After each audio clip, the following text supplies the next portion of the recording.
Merci, Monsieur le maire, mes chers collègues. Alors, en préambule, moi, je tiens vraiment à vous dire que je mesure pleinement la complexité de la conjoncture économique, sociale, climatique, énergétique notamment, et de ses conséquences sur les finances de la ville. Et à la lecture des documents dont nous disposons, je ne vous cache pas ma très grande inquiétude.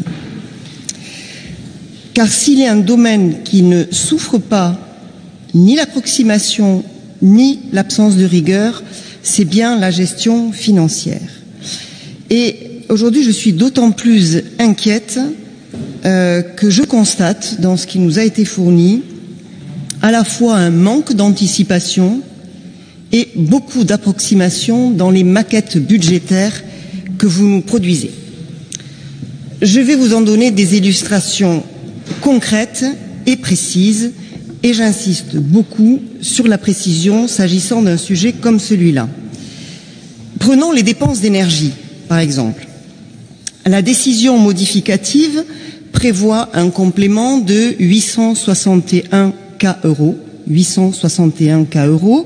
lié à, je cite, une hausse imprévue des dépenses de consommation d'énergie d'ici la fin de l'année, ainsi que la régularisation de la fin du contrat du marché précédent d'achat d'énergie.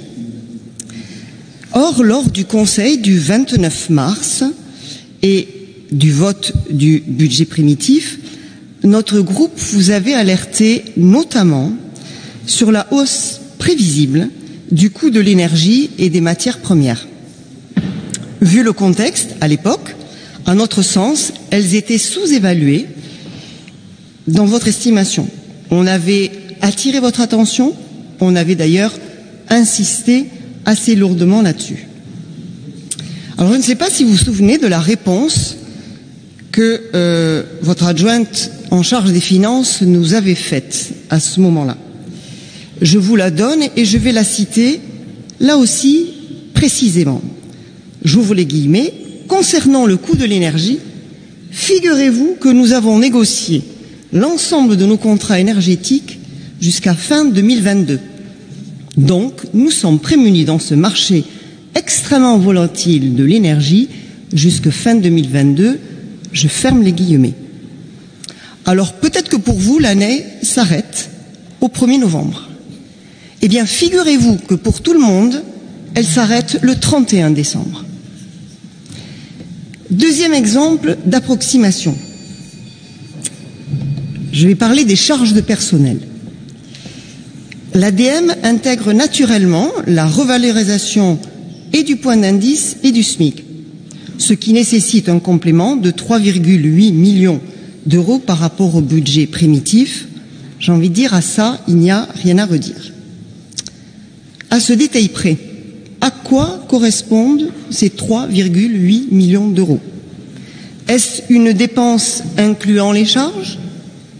J'avoue que je n'ose pas imaginer que vous avez oublié de comptabiliser les charges. Donc, partant de ce postulat, pourquoi ne pas les détailler? Parce que dans votre maquette budgétaire, il n'y a aucune précision. Il n'y a aucune précision sur les lignes des cotisations URSSAF, des cotisations de la retraite, des cotisations ACEDIC et toutes les autres. Ce que vous nous donnez à voir démontre l'imprécision et l'absence de rigueur, et ça, c'est très inquiétant. Troisième exemple de la même veine, les recettes de stationnement. Madame Sabouret, j'attire votre attention sur le fait qu'il vous reste 1 minute.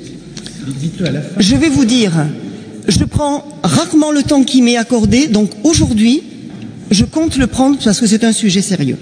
Quand je parle d'absence d'anticipation, je comprends que ça dérange, et d'approximation, en voici une nouvelle preuve, auquel s'ajoute dans le cas précis la confusion. Je m'explique. Dans l'Europe, vous avez budgété les dépenses de stationnement à 18 millions d'euros en moyenne annuelle. Dans le budget préventif de 2022, vous inscrivez sur cette même ligne 17 millions d'euros de recettes, alors qu'elles étaient d'un peu moins de 16 millions d'euros en 2021, selon le compte administratif Et mon souci de la précision rappelle que le compte administratif était le 70 383. Et dans cette décision modificative d'aujourd'hui, on découvre qu'en fait, il manquera 2,15 millions d'euros de recettes de stationnement.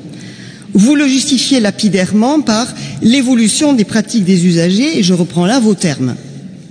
Alors il est clair qu'en supprimant des places de parking, je ne vois pas comment les usagers vont pouvoir utiliser les places et donc alimenter les caisses de la ville.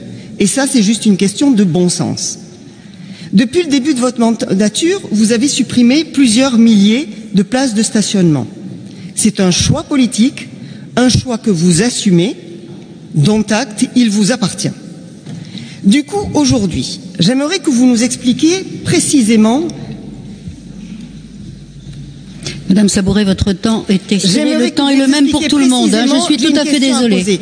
Quel mécanisme vous avez imaginé? Mais se dire que quand les autres parlent, moi j'attends. Parce que je suis respectueuse. Et si tout le monde attend son moi tour, je le suis. Et le temps est le même pour tous, oui, pour chacun. Mais quand je m'exprime, si on n'écoute pas,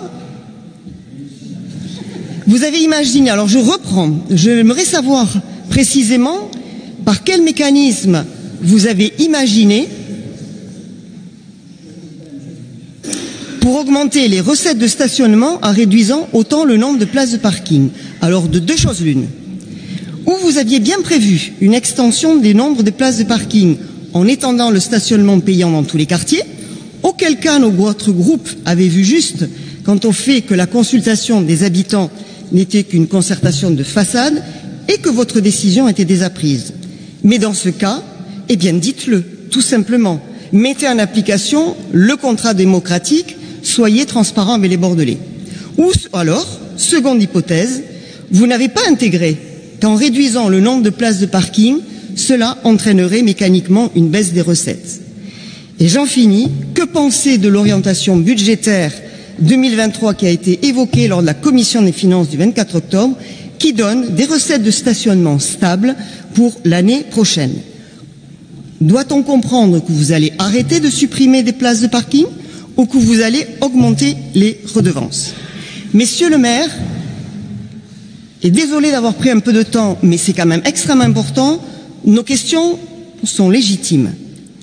Et sur un sujet aussi important, je vous demanderai aujourd'hui d'apporter les réponses, y compris sur les questions qui ont été évoquées tout à l'heure par Alexandra sur la politique de sobriété énergétique, dont un certain nombre de questions se rejoignent avec ce que je suis en train d'aborder. Car aujourd'hui, à une crise financière, vous êtes en train de rajouter une crise de pilotage et une crise de gestion. Je vous remercie. Ouais.